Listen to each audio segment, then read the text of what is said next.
Selesai sudah talqin zikir. Sebagai penutup, saya mau bicara tentang iqamah.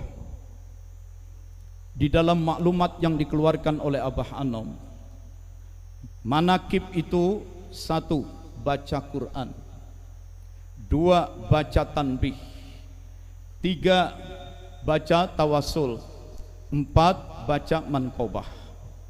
4 itu saja manakib. Kemudian boleh ada tambahan yang kelima, hikmah ilmiah.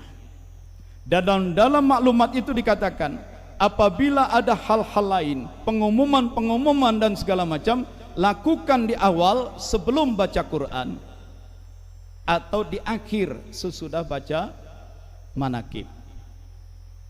Jadi setelah manakib mau ada pengumuman, mau ada arahan-arahan tentang iqamah, mau ada pembacaan wasiat dari Wak Jejen, tidak jadi masalah, karena itu sudah di luar manakib. Baca Quran, tanbih, tawasul, manqobah. Sebelumnya, sebelum baca Quran atau sesudah manqobah. Selesai, ya. Tidak jadi masalah, ya. Kami pun di Jakarta, selesai manqobah, baca salawat dulu, sambil ada yang ngedarin kantong, ngumpulin sedekah, baru setelah itu masuk hikmah ilmiah. Nah, itu soal manqobahnya. Jadikanlah tarekat Qadiriyah Naqsabandiyah ini sebagai nyawa hidup kita. Itu tarekat kita. Dan dalam tarekat hanya ada 2 tingkatan: murid, mursyid. Murid, mursyid, tidak ada lagi yang lain-lain. Bahkan wakil talqin pun bukan wakil mursyid. Kalau di pom bensin SPBU ada petugas SPBU, tarik itu selang bensin, colokkan ke tangki mobil, pencet, glek, mengalirlah bensin. Pekerjaan wakil talqin itu seperti petugas SPBU. Ada kak selangnya, masukin, pencet, aliran bensin dari mursyid langsung ke murid, mursyid ke murid, mursyid ke murid. Dan begitu selesai, gantung lagi itu selang bensin, maka wakil talqin pun sama dengan murid yang lain. Dalam tarekat hanya ada mursyid, ada murid, ya. Manakib 4 sudah jelas: Quran, tanbih, tawasul, manqobah. Segala yang lain-lain sebelumnya atau sesudahnya tidak jadi masalah. Kalau tarekat menjadi nyawa kehidupan kita, itu boleh dibilang untuk urusan pribadi kita. Pribadi kita sebagai murid ke mursyid, terus ke Allah. Tetapi apa yang kita jalani ini kita perlu dakwahkan. Bagaimana berdakwah itu urusan masing-masing, ya. Di Jakarta ada yang dulunya penyiar radio. Nah, sekarang kalau mau bikin stasiun radio kan mahal teknologinya. Sekarang tidak, cukup pakai Zoom, streaming ke YouTube, streaming ke Instagram. Nah, dia seperti siaran. Dia kumpulin anak-anak muda, dia berdakwah. Boleh nggak Pak Wafidin? Silahkan jalan. Ada lagi di kolong-kolong jembatan ada anak-anak pang. Dia ngurusin anak-anak pang yang rambutnya dicat macam-macam, diberikan kesadaran, diajak, dibawa ke masjid, diberikan talqin zikir dengan tato-tatonya, dengan rambut yang dicat warna-warni. Kembali ke kolong jembatan, zikir, khataman. Waktu main gitar, ngepang ya pang. Tapi saatnya sholat, saatnya zikir. Silakan, itu dakwah. Itu. Saya berdakwah, saya bikin lembaga amil zakat, saya bikin badan wakaf, itu urusan dakwah. Ada juga memang kita punya lembaga dakwah TKN, LDTKN. Untuk ibu-ibu namanya Ibu Bella, untuk anak-anak muda GMPS. Silakan. Tetapi lihat gambar yang tadi, penduduk Indonesia 273 juta, yang muslim 240 juta. 240 juta muslim ini tidak akan bisa didakwahi hanya oleh LDTKN, tidak bisa. 240 juta muslim di Indonesia tersebar, tidak bisa didakwahi hanya oleh Ibu Bella.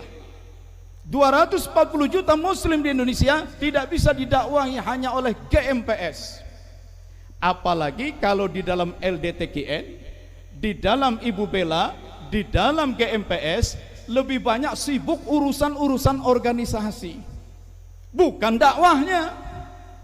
Urusan iuran anggota, urusan penataran, urusan bikin acara ini, nyablon kaos, urusan milad segala macam. Lalu dakwahnya kapan? Jadi percayalah, LDTKN itu kita jaga. Tetapi LDTKN sebesar apapun tidak akan cukup kuat untuk mendakwahi 240 juta umat Islam di Indonesia. Ibu Bella jaga, kita perkuat, tapi dia tidak akan cukup untuk dakwah kepada semua ibu-ibu muslimah. GMPS kita bikin, tapi dia tidak akan cukup untuk mendakwahi semua kaum muda. Diperlukan saluran lain, saluran lain, saluran lain. Bahwa Wak Jejen memprakarsai adanya iqomah, bahwa ajangan Aang sekarang memperkuat iqomah, jalan terus, saya dukung. Itu. Terus kembangkan, kembangkan. Tapi pesan satu, jangan coba-coba kutak-katik ajaran tarekatnya. Itu nyawa itu. Ya. Zikir jahar, zikir khafi, sudah itu, jangan diutak-atik. Ya. Khataman, sudah, jangan diutak-atik. Manakib, sudah, jangan diutak-atik. Dan siapa yang mencoba mengutak-atik itu celaka sendiri. Mursyid, murid, selesai. Ya. Tidak usah bikin mursyid-mursyid baru, tidak usah bikin wakil talqin baru, tidak usah bikin badal talqin. Namanya badal talqin disingkat jadi batal. Itu. Nah, jadi kacau.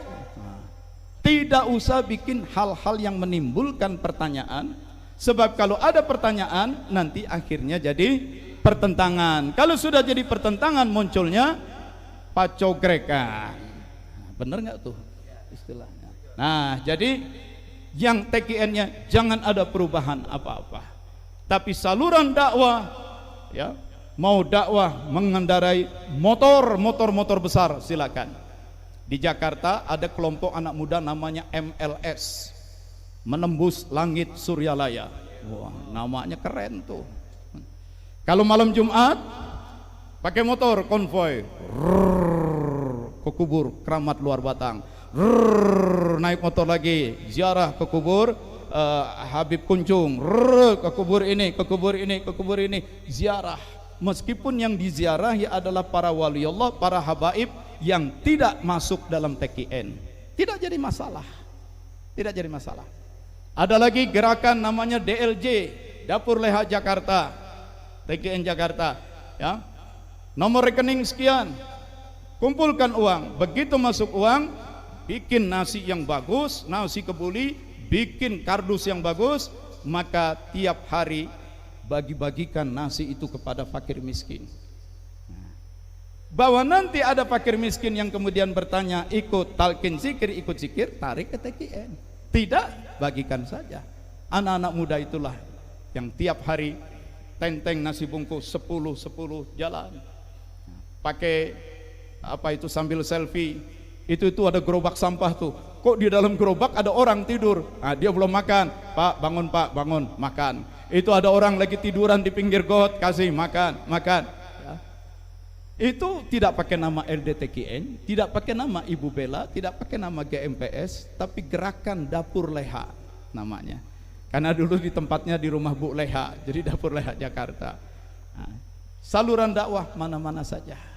Mau pakai motor, mau pakai mobil jeep, off-road, silahkan. Saya besok akan ke Batam, dari Batam saya naik speedboat ke Pulau Topang. Kenapa Pulau Topang? Ada Syekh Abdul Karim dari Banten, muridnya Syekh Ahmad Khotib.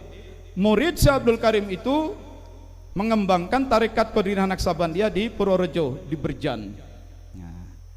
Nah, salah satu negara bagian Malaysia waktu perang melawan Inggris ingin merdeka, Sultan Johor itu meminta Kita perang melawan Inggris untuk merdeka tidak cukup hanya mengandalkan senjata fisik.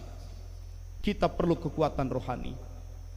Rupanya ada satu orang pengamal tarekat, lalu dia diutus ke Purworejo, ke Berjan. Ini ada surat dari Sultan Johor, minta didukung secara tarekat supaya dikembangkan TKN di sana. Maka berangkatlah salah satu wakil talqin dari Berjan itu ke Johor, ke Malaysia. Di Malaysia beliau berdakwah. Ahlan. Berdakwah mengembangkan tarekat Qadiriyah Naqsabandiyah. Kemudian berhasillah Malaysia merdeka dari Inggris. Berhasil mereka dari Inggris.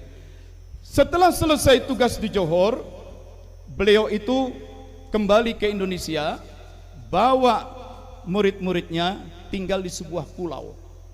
Satu pulau itu sekarang isinya 1.300 orang, tapi semuanya pengamal tarekat. Di pulau itu tidak ada mobil. Saya datang ke sana 4 tahun lalu menggunakan speedboat. Itu. Dan besok saya datang lagi. Tarekat apa itu? Tarekat Qadiriyah Naqsabandiyah. Dari mana jalurnya? Dari Berjan, Purworejo. Dari mana sambungannya? Ke Syekh Abdul Karim, Banten. Loh, bukan Suryalaya, bukan. Tetapi sebagai ikhwan tarekat, mereka mengundang saya untuk menjelaskan ketarekatan. Saya datang ke sana. Kita tidak usah terlalu fanatik begitu. Tapi jangan rusak Suryalayanya. Mau bikin kelompok-kelompok dakwah apapun silakan. Tapi TKN Suryalayanya jangan dirusak. Begitu, ya. Selamat berdakwah. Ayuhas salik. Mana anggota Iqomah? Mana anggota Iqomah?